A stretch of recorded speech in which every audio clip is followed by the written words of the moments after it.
Good morning, everyone. I am Professor James Koshar, your Management 368 Business Ethics Instructor of Columbia College, Columbia, Missouri Online Studies. Good morning again. It's Tuesday, the 24th of March. I've got 11:40 a.m. Eastern Standard Time. I'm sending you this video. I live near Winchester, Virginia, a little town called Berryville. And good morning again. I religiously try to do these videos every week to assist in keeping us all connected as well as we can on this online studies. I wanted to wait until today, this Tuesday, to send out the video versus Monday because we had some good people sign on board, and I wanted to make sure their information was in the system. So we have nearly a full class. We have 24 outstanding students in this class for this course, and just wanted to underscore some things, talk about some things. Hope you've all got your textbook right here, Business Ethics book by Richard T. DeGeorge, and also nearly all of you. I missed some of you that signed in a little bit later, but I'm glad to have you on board. You've got your syllabus.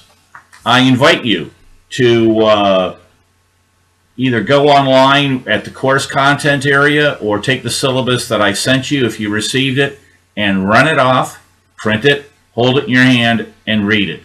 Take you about 3 minutes. But this is your guide to letting you know what's going on when, and I think of it as your guide to success in this course. The syllabus, first thing you're going to notice on page 1, it has my name, my email address, the school email address, and hey, if you need to call me, do that. I'm at 703-597-8625.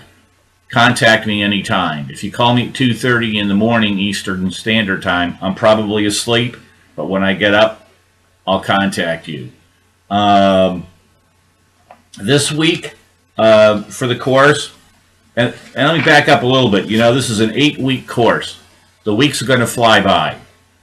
And when we get to week 8 and I say we're in week 8, you're going to say, hey, that Professor Koshar was right. It did fly by. For this week, you've got readings, chapters 1 and 2, introduce yourself. You've got a discussion assignment. When being presented with an ethical problem you have not previously encountered, what criteria will you use to determine your action?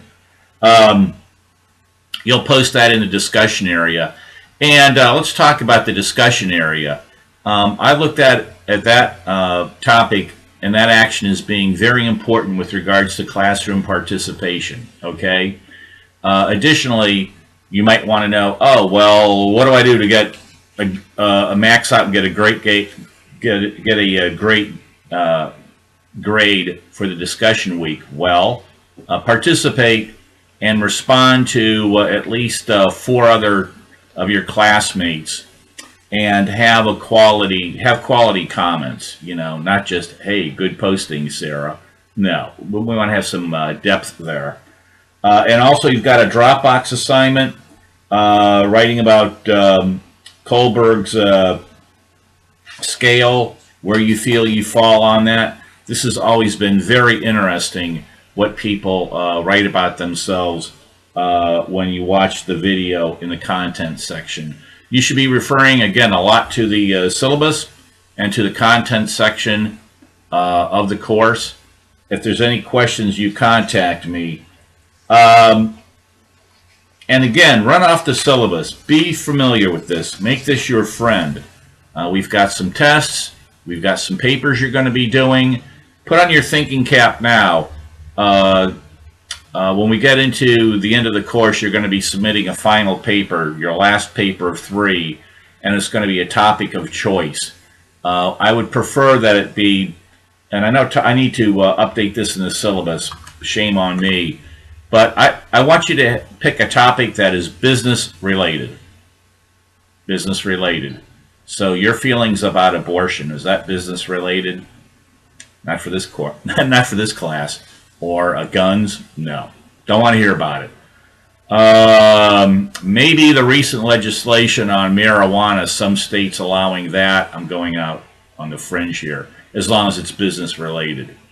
But make sure it's business ethics related. What's ethics? To share with you. And maybe this will help you in your week one discussion in responding. If you're faced with an ethical decision, there's usually three things you want to ask yourself. And that is the action that I'm going to take. First off, is it legal? Is it legal? Am I breaking the law? Well, if you're breaking the law, then it's not ethical. Okay. Second decision is thing to consider is the action that I'm taking. Is it fair? Is it fair?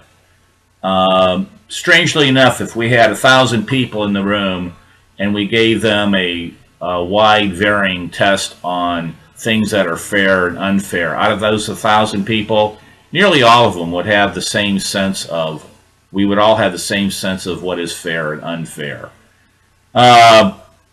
So an example of unfairness would be if you're a school teacher and if if a middle school student does something wrong in the classroom, you're always punishing that student. But which is, you're not breaking the law, you're enforcing school standards, I guess. But what you're failing to do is to give the same kind of punishment to other students that are doing the same thing that's incorrect. You're displaying favoritism. So is that fair? Well, it's not. And the third thing you want to ask yourself with regards to ethics is, how do I feel about myself?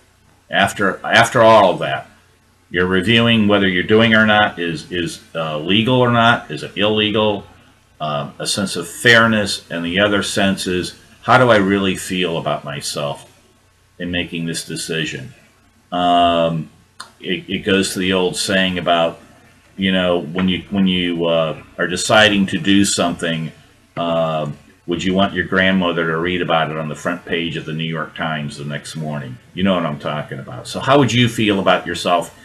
And on that note, perhaps others. How would they feel about you? I don't have too much more to pass to you. I'll be seeing you this week online with feedback on the discussions and on your papers. And one other thing too about papers that you're going to be submitting, and even when you go ahead and read about people and report about them, Jeremy Bentham, Jeffrey Wigand, etc. Please do not do, and I don't want to insult anyone's intelligence, but don't do a copy and paste out of Wikipedia on anyone or any topic.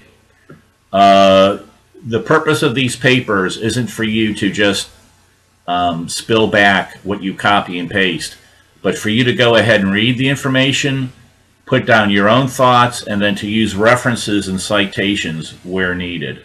I will tell you as a courtesy, and maybe somewhat of a heads up, that all of us instructors, you should know this, we're provided software from the school that when we look at your papers, if plagiarism, if the papers are not of your own work, we will know about it. We will know about it. And you could be expelled from the school. You could receive an F in the class. From me, at least, you'll certainly at least get an F on that work.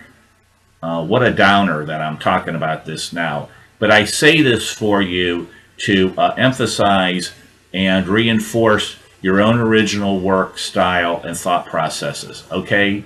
I know you're going to do that. I know you're going to do that. I've been teaching this course going on 9.5 years. I think I've given two Fs because people didn't do their own work, and it was blatant. But I know we won't have any of those issues. I welcome all of you again. I welcome all of our active duty armed forces members and those that have served, retired. I welcome aboard all the family members who supported them. I welcome aboard single folks who are with families, going to school, wanting to make things better for themselves. Welcome to the class. I'll let you go now and catch you online. Again, any questions, email me, call me, and I'll sign off for now. This is Professor James Koshar of Columbia College, Online Studies, your Management 368 Business Ethics Instructor. Have a good day and the rest of the week. Bye-bye.